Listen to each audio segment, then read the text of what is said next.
Hello दोस्तों, welcome to PW only IAS. Date है आज की 28 अप्रैल 2023 एंड आप सभी का स्वागत है आज के प्रीलिम बूस्टर न्यूज़ डिस्कशन के अंदर। आज की न्यूज़ को डिस्कस करेंगे, बट उससे पहले छोटी सी इन्फॉर्मेशन आप सभी के साथ में शेयर करना चाहता हूँ। देखिए, हमारी टीम की तरफ से प्रोवाइड किया जा रहा है फ्री ऑफलाइन मेंटरशिप सेशन, जो कि आप जा सकते हो हमारे जो करोल बाग मेट्रो स्टेशन के पास हमारा जो ऑफलाइन सेंटर है, वहाँ पर जाके आप कभी भी फ्री ऑफलाइन मेंटरशिप सेशन को डिस्कशन कर सकते हो। देखो, एक किसी स्टूडेंट ने लिखा था कि सर उनको ऑफलाइन मेंटरशिप नहीं मिल पाई किसी वजह से। ठीक है, डोंट वरी, मैंने टीम से मैं कोऑर्डिनेट कर रहा हूँ। आपका जो भी इश्यू होगा आप उसको कहीं न कहीं रिज़ॉल्व करवा दी जाएगा और आपको मेंटरशिप डेफ़िनेटली मिलेगी। तो जैसा कि मैं आपको बता रहा था, मेंटरशिप बहुत ज़्यादा हेल्प करती है हमें कहीं न कहीं अपने जो भी इश्यूज़ होते हैं इस एग्ज़ाम के अंदर उनको सॉल्व करवाने के अंदर। तो आप यहाँ पर हमारे सेंटर के अंदर जाके अपने इन इश्यूज़ को रिज़ॉल्व करवा सकते हो। राइट? आप आज की द हिंदू न्यूज़पेपर यहाँ पे देख सकते हो, तो कुछ इंपॉर्टेंट न्यूज़ हैं जिनको आज हम डेफ़िनेटली डिस्कस करेंगे। देखो, कल मैंने आपको होमवर्क दिया था बोर्नियो के बारे में। तो बहुत ही सिंपल है, ठीक है? पहले भी हमने डिस्कशन करी हुई है इसके रिगार्डिंग। देखो, दरअसल में क्या है, ये इंडोनेशिया का नया कैपिटल प्लान है। आप जानते हो ना कि पहले मतलब इनकी कैपिटल जो जकार्ता थी, वहाँ से वो शिफ्ट कर रहे हैं, ठीक है? तो जो प्रपोज़ साइट है ना, वो ईस्ट कालीमंतान, बोर्नियो में आपको देखने को मिल जाएगी। इसका नाम भी आप सभी जानते हो, ठीक है? क्या नाम है इसका? द आंसर इज़ नुसांतरा, ठीक है? तो ये सारी चीज़ें आपको यहाँ पे अच्छे से पता होनी चाहिए। रीज़न क्या है इसके पीछे का सर शिफ्ट होने का? देखो, शिफ्ट होने का मैं रीज़न आपसे कई बार पहले भी डिस्कस कर चुका हूँ। जैसे फॉर एग्ज़ाम्पल कि यहाँ पे क्लाइमेट चेंज का हमें इम्पैक्ट देखने को मिल रहा है, फ्लडिंग यहाँ पे पॉसिबिलिटी है, ठीक है ना? इंफ्रास्ट्रक्चर के रिगार्डिंग प्रॉब्लम्स हैं। इस तरह के 4-5 प्रॉब्लम्स हैं, ओवर क्राउडिंग हो गई है, पॉल्यूशन ज़्यादा बढ़ गया है, ठीक है? तो ये सारे रीज़न्स कहीं न कहीं हमें यहाँ पे देखने को मिल जाते हैं एंड इस वजह से इनको यहाँ पे रिलोकेट करता हुआ हमें देखने को मिलता है, ठीक है? तो ये सारी चीज़ें आपको पता होनी चाहिए। अब कल के लिए मैं आपको एक प्लेस बता रहा हूँ, चितवन नेशनल पार्क। ये बताओगे कहाँ पर लोकेटेड है, ठीक है? और इसके बारे में क्यों ये न्यूज़ में थी अभी, तो ये चीज़ें आप मुझे बताओगे। इसके अलावा ना, अगर आपको कोई लगता है, आप में से किसी को कोई फ़ील होता हो कि सर ये वाली प्लेसेस इन न्यूज़ हमने या फिर या ये वाली पर्टिकुलर चीज़ आप रिवाइज़ करवा दीजिए, मुझे नीचे कमेंट्स में लिख देना, ठीक है? तो नेक्स्ट डे का होमवर्क मैं वो दे दूँगा आपको, ठीक है? तो इस तरह से आप भी कहीं न कहीं मुझे साथ कोऑर्डिनेट किया करो। कुछ भी आपको लगे कि नहीं सर ये वाली चीज़ मुझे नहीं पता थी, इसको आप होमवर्क दे दीजिए, तो नेक्स्ट डे मैं आपको वो चीज़ एक्सप्लेन कर दूँगा। तो इस तरह से we can work around a bit as well, right? हाँ, आगे चलते हैं, डिस्कस करते हैं इंडियाज़ फर्स्ट वाटर मेट्रो के बारे में। तो प्राइम मिनिस्टर जी के द्वारा इनॉग्रेट किया गया है first phase of Kochi water metro, ठीक है? तो कोई आपसे पूछे कि पहली सबसे वाटर मेट्रो इंडिया की कहाँ पर है? तो ध्यान क्या रखना है कि सर ये कोची में है। देखो, अब इसको पहली बात तो मेट्रो क्यों बोला जा रहा है? देखो, आप नोटिस करो पहले तो इसकी, आप जो ये शेप वगैरह इसको नोटिस करो, तो आप रियलाइज़ करोगे कि सर ये तो जैसे मेट्रो के एक डब्बा नहीं होता, जैसे मेट्रो की एक बोगी होती है, बिल्कुल उसकी तरह नहीं दिखता? बिल्कुल। और यहाँ पे एक्चुअल में हो क्या रहा है ना, हम फीडर सर्विस की तरह इसको यूज़ कर रहे हैं। सर उसका मतलब क्या है? कहने का मीनिंग क्या कि हमारी कोशिश है कहीं न कहीं लास्ट माइल कनेक्टिविटी की तरफ। फीडर सर्विस आप जानते हो ना कि एक मान लो कोई छोटा वो होता है, वो छोटा एक कहीं न कहीं एक बड़े वेसल के साथ वहाँ तक चीज़ों को ट्रांसपोर्ट करता है। तो इस तरह की चीज़ें हो गया। बाकी इसका जो पूरा का पूरा अंदर देखने वाला है, वो भी काफ़ी हद तक आपको मेट्रो से ही इंस्पायर्ड मिलेगा, राइट? तो इन सभी रीज़न्स की वज़ह से आप नोटिस कर पाओगे कि ये इनको नाम दिया जा गया है फर्स्ट वाटर मेट्रो। और इनका जो डिज़ाइन है ना, वो डिज़ाइन भी इस तरह से है जैसा कि वहाँ की जो कोची मेट्रो है। आप सभी ने दिल्ली मेट्रो तो देखी होगी ना, या फिर जहाँ भी आप रहते हो, ठीक है? उसी तरह से कोची मेट्रो है। तो कोची मेट्रो में भी वैसे ही आपको देखने को मिल जाता है। तो थोड़ा अगर आप इसके बारे में और डिस्कस करें, ठीक है? इसको इंटीग्रेट किया गया है मेट्रो रेल नेटवर्क के साथ और इसको इम्प्लीमेंट किया गया है by Kochi metro rail corporation limited के द्वारा, जहाँ पर जर्मन फंडिंग एजेंसी ने भी थोड़ी असिस्टेंस दी है। ये ऑपरेट कहाँ पे करेगी? कोची के बैक वाटर्स के अंदर, जो नियरली आस-पास के 10 आइलैंड्स को यहाँ पे कनेक्ट करेगी। अब यहाँ पे आप नोटिस करो कि दरअसल में ना, ये बहुत ही एडवांस तरह से इसको बनाया गया है। पहले अगर आप एक बोट की बात करते हो, तो बोट्स अक्सर ना, आपका इमेज अगर दिमाग में आएगी, काफ़ी थोड़ी खराब इमेज दिमाग में आएगी, बट नहीं, यहाँ पे आप पिक्चर में देखो ना कितनी बढ़िया यहाँ पे इन्होंने बनाई है। यहाँ पर एसी लगा हुआ है, ठीक है? एयर कंडीशन्ड है, ठीक है? बैटरी पावर्ड है, हाइब्रिड है, ठीक है? और डिसेबल्ड फ्रेंडली है। तो ये सारे अलग-अलग फीचर्स आपको देखने को मिल जाएँगे। ऊपर से ना, ये जो बोट्स हैं, ये बहुत ही छोटी वेव्स प्रोड्यूस करती हैं। जो ट्रेडिशनल फेरीज़ है, बहुत बड़ी-बड़ी वेव्स प्रोड्यूस करती थी और इस वजह से थोड़ा एनवायरनमेंट के ऊपर भी इम्पैक्ट उनका ज़्यादा था। इस पर्टिकुलर वाटर मेट्रो का कोई ज़्यादा नेगेटिव इम्पैक्ट यहाँ पे हमें नहीं देखने को मिलेगा। काफ़ी नॉन पॉल्यूटिंग है, बैटरी से चलती है, नॉइज़ फ्री है, तो ये सारे अलग-अलग बेनिफिट्स इसके देखने को मिल जाएँगे। टोटल डिस्टेंस यहाँ पे और अप्रॉक्सिमेटली 76 किलोमीटर कवर किया जाएगा, 38 जेटीज़ हैं और 78 बोट्स यहाँ पे हमें देखने को मिलेंगी। तो ये कुछ इंपॉर्टेंट चीज़ें थी। फीडर सर्विस के बारे में मैं बता चुका हूँ, क्या-क्या चीज़ें इन्होंने मेट्रो से इंस्पायर्ड है कि यहाँ पे जैसे एंट्री और एग्जिट गेट्स होते हैं, बोट टर्मिनल्स होते हैं, टिकट काउंटर होते हैं, सारे मेट्रो स्टेशंस पे देखने को मिलते हैं ना आपको, बिल्कुल वैसा ही यहाँ पे हमें देखने को मिल जाएगा। अगले टॉपिक की तरफ बढ़ते हैं, that is zero shadow day. अब इसको समझ लेते हैं। देखो, आप जब कहीं न कहीं मान लो यहाँ पे खड़े हो और सामने आपके यहाँ यहाँ पे कहीं सन है, तो आपके पीछे शैडो पड़ेगी ना? बिल्कुल पड़ेगी। पर कई टाइम ऐसे भी आते हैं कि सन आपके बिल्कुल ऊपर आ गया और उस वजह से क्या होता है कि आपकी बिल्कुल शैडो नहीं पड़ती। आप देखते हो ना दोपहर के टाइम बहुत कम शैडो पड़ती है। पर जब हम बात करते हैं ज़ीरो शैडो डे की, यहाँ थोड़ा समझना ज़रूरी है। देखो, समझने की कोशिश करना, जैसे फॉर एग्ज़ाम्पल ये हमारी अर्थ है और यहाँ से आप जानते हो इक्वेटर है, ठीक है? और कहीं न कहीं यहाँ पर हमें 23.5 डिग्री नॉर्थ और 23.5 डिग्री साउथ पे क्या देखने को मिलता है? ट्रॉपिक ऑफ कैंसर और ट्रॉपिक ऑफ कैप्रिकॉर्न, यही होता है? बिल्कुल सर। अब होता क्या है ना, जो हमारा सन है, वो बस इसी के बीच में घूमता है, ठीक है? आप सभी जानते होंगे ना कि कैंसर के बियॉन्ड जो सन है वो नहीं हमें देखने को मिलता। वहाँ पे फिर स्लांटिंग रेज़ देखने को मिलती है। तो मूवमेंट बेसिकली इस बीच में होती है। तो एक टाइम ऐसा भी आता है, basically 2 time rather I should say, times ऐसे भी आते हैं जहाँ पर क्या होता है ना कि अगर आप एक पर्टिकुलर लोकेशन पे हो, मान लो यहाँ पर हो, तो सन आपके बिल्कुल वहाँ पे आपको देखने को मिलेगा और उस वजह से क्या होगा, मतलब सन बेसिकली अपनी ज़ेनिथ पोज़ीशन पे होगा, अपनी हाईएस्ट पोज़ीशन पे होगा इन द स्काई और उस टाइम पर आपकी बिल्कुल शैडो नहीं बनेगी, उसको बोलते हैं क्या? Zero shadow day.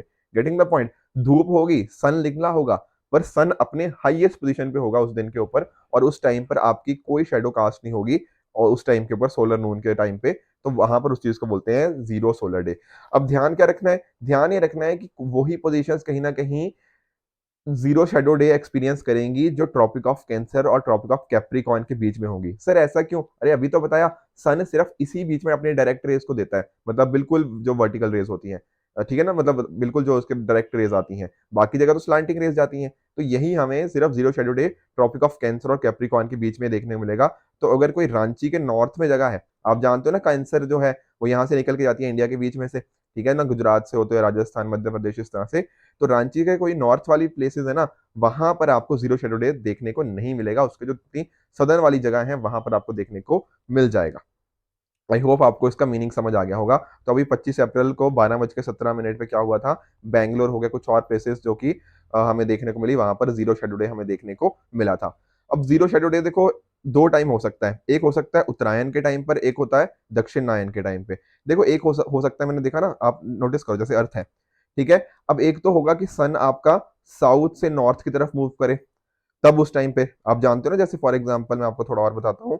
जैसे 21 दिसंबर को क्या होता है हमारा, सॉरी 22 दिसंबर, हाँ, 22 दिसंबर को होता है विंटर सॉल्स्टिस होता है, मतलब हमारे नॉर्दर्न वालों के लिए, और 21 जून होता है हमारा समर सॉल्स्टिस। तो एक टाइम आएगा ना जब कहीं न कहीं वो विंटर सॉल्स्टिस से मूव करता हुआ समर सॉल्स्टिस की तरफ मूव करेगा, इसको बोलते हैं उत्तरायण। और एक टाइम ये भी तो होगा जब ये वापस जाएगा, बेसिकली 21 जून से जब वो 22 दिसंबर की तरफ जा रहा है, नीचे को जा रहा है, तब भी तो आएगा, तो दक्षिणायन के टाइम पे भी आएगा। तो इस तरह से ये हमें चीज़ देखने को मिल जाती है। 2 बार हमें zero shadow day in particular locations पे देखने को मिल जाता है। तो डिफरेंट डेट्स के लिए डिफरेंट अलग-अलग टाइम होगा, ठीक है? अगर कोई बंदा यहाँ पर है, उसके लिए कोई अलग डेट होगी, कोई यहाँ पर है, उसके लिए अलग डेट होगी, और कोई बंदा यहाँ पर है, उसके लिए तो ज़ीरो शैडो डे आएगा ही नहीं। ये तो ट्रॉपिक ऑफ कैप्रिकॉर्न के बाहर चला गया। Getting the point? तो इस तरह से आपको पता होना चाहिए। अब एक चीज़ आपसे और भी पूछी जा सकती है कि आखिर सर ज़ीरो शैडो डे आखिर होता क्यों है? देखो, होता है क्योंकि अर्थ की रोटेशन है और वो टिल्ट है, मतलब आप जानते हो जो रेवोल्यूशन हमारे सन के थ्रू है एक्सिस के ऊपर, वो 23.5 डिग्री टिल्टेड है, उसका एंगल बनता है, इस वजह से हमें ये देखने को मिल जाती है। गेटिंग द पॉइंट कि ज़ीरो शैडो डे आखिर होता क्या है? अगले टॉपिक की तरफ बढ़ते हैं, दैट इज़ थिरुनेली टेम्पल।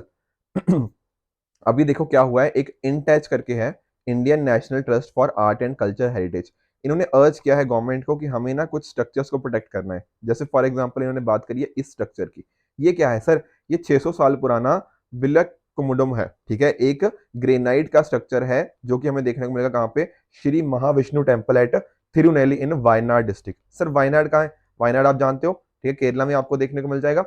बिल्कुल बॉर्डर पे है केरला के, ठीक है? तो यहाँ पर आपको ये डिस्ट्रिक्ट देखने को मिल जाएगा। तो यहाँ पर इस पर्टिकुलर टेम्पल की यहाँ पे बात हो रही है। तो टेम्पल के बारे में थोड़ा सा पढ़ लेते हैं, थिरुनेली टेम्पल आखिर है क्या? थिरुनेली टेम्पल को दरअसल में ना काशी ऑफ द साउथ भी बोलते हैं। बहुत इंपॉर्टेंट इसलिए बन जाता है, ठीक है? और ये है लॉर्ड विष्णु को डेडिकेटेड। काशी के बारे में तो आप सभी आई एम वेरी श्योर जानते होंगे। तो Kashi of the south Thirunelli temple को बोला जाता है, ठीक है, और इसको शैमाला क्षेत्रम के नाम से भी जाना जाता है। और हिंदूज के लिए ये एक बहुत ही इंपॉर्टेंट पिलग्रिमेज साइट है।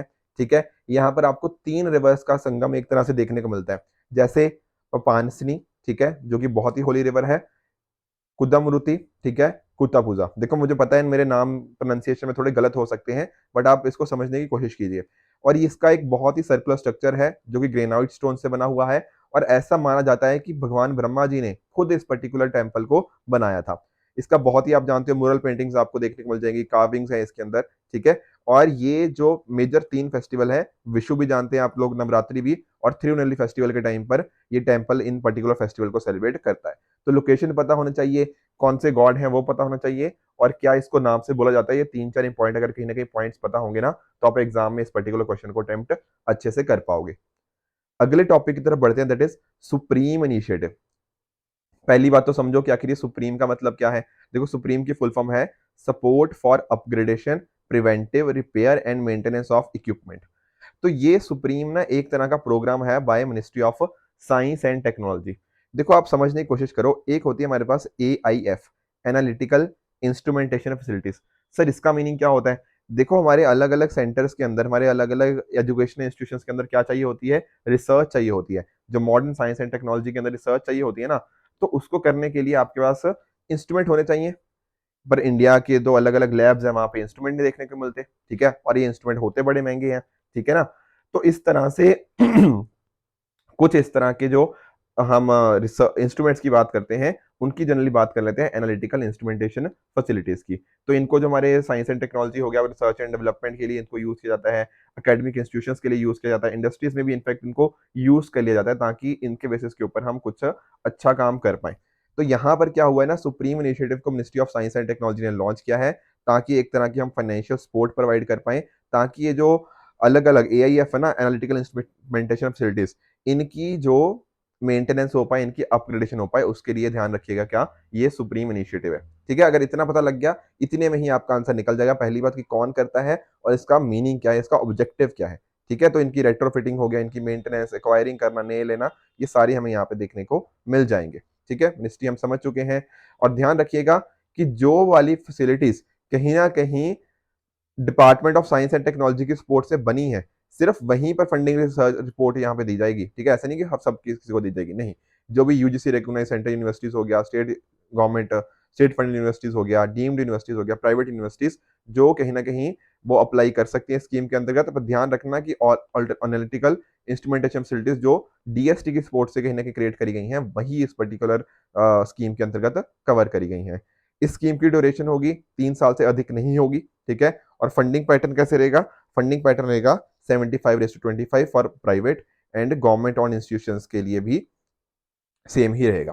ठीक है, ध्यान रखिएगा कि यहाँ पर अगर मान लो कोई स्टेट फंडेड इंस्टीट्यूशन है, वहां पर 100% फंडिंग वहां पे देखने को मिल जाएगी। ठीक है, अगर कोई स्टेट फंडेड है तो 100% हो गया, गवर्नमेंट ऑन इंस्टीट्यूशन और प्राइवेट के लिए 75:25 हमें देखने को मिल जाएगा।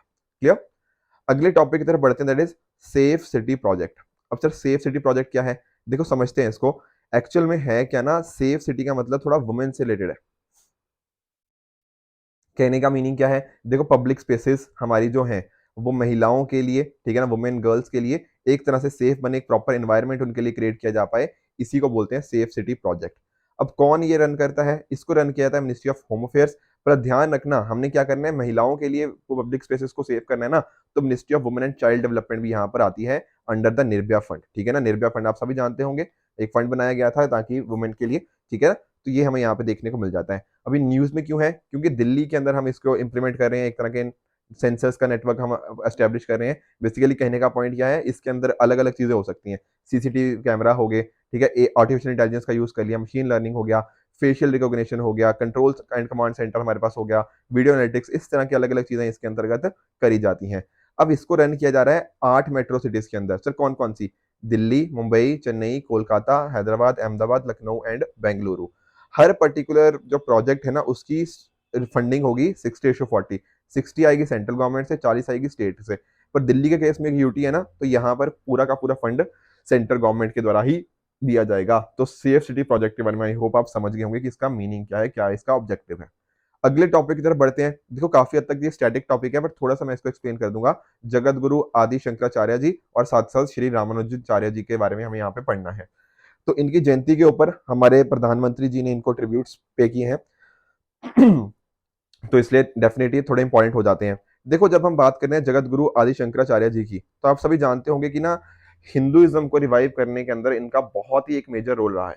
ठीक है, तो इनका जो बर्थ हुआ था वो हुआ था केरला के अंदर 8th सेंचुरी एडी के अंदर। साथ में ही आपको इनका जो स्कूल ऑफ फिलोसफी है उसको बहुत ध्यान से देखना है, दैट इज अद्वैत वेदांता। देखो अभी ना मैं इसको बहुत डिटेल में एक्सप्लेन नहीं कर पाऊंगा अद्वैत वेदांता को, क्योंकि अपने आप में ये 5-7 मिनट का टॉपिक बन जाएगा। बट आप सभी ने इसको पढ़ा होगा डेफिनेटली, तो इनकी आप फिलोसफी को ध्यान में रखिएगा। अद्वैत वेदांत की यहाँ पे इनकी फिलोसफी, जहाँ पर ultimate unity and oneness of all existence की यहाँ पे बात करी गई है। ठीक है, जैसा मैंने आपको बताया हिंदुइज्म को रिवाइव करने के अंदर इन्होंने इंपॉर्टेंट रोल प्ले किया। साथ में ही इन्होंने बहुत सारे वेदास के ऊपर अपनी कमेंट्रीज दी, उपनिषद हो गया, इन सभी के ऊपर बहुत अच्छे से काम किया। कुछ इंपॉर्टेंट वर्क्स अगर आप इनके नोटिस करना चाहो, दैट इज ब्रह्म सूत्र, जिसको भाष्य भी बोलते हैं, भज गोविंद स्तोत्र, ठीक है, निर्वाण शतकम और प्राकरण ग्रंथ, ये सभी इनके हमें आप देखने को मिल जाते हैं। अभी पिछले कुछ टाइम के अंदर ही बात है कि हमारे प्रधानमंत्री जी भी इनफैक्ट वहां पे गए थे, तो केदारनाथ उत्तराखंड के अंदर इनका 12 फुट का स्टैचू हमें यहाँ पे देखने को मिल जाता है। और इन्होंने कास्ट बेस्ड डिस्क्रिमिनेशन को खत्म करने के लिए बहुत इंपॉर्टेंट रोल यहाँ पे प्ले किया। हिंदुइज्म के रिवाइवल में तो डेफिनेटली इनका रोल हमेशा ध्यान में रखा ही जाता है। अगला जैसे मैं बता रहा था श्री रामानुजाचार्य जी के बारे में भी पढ़ लेते हैं।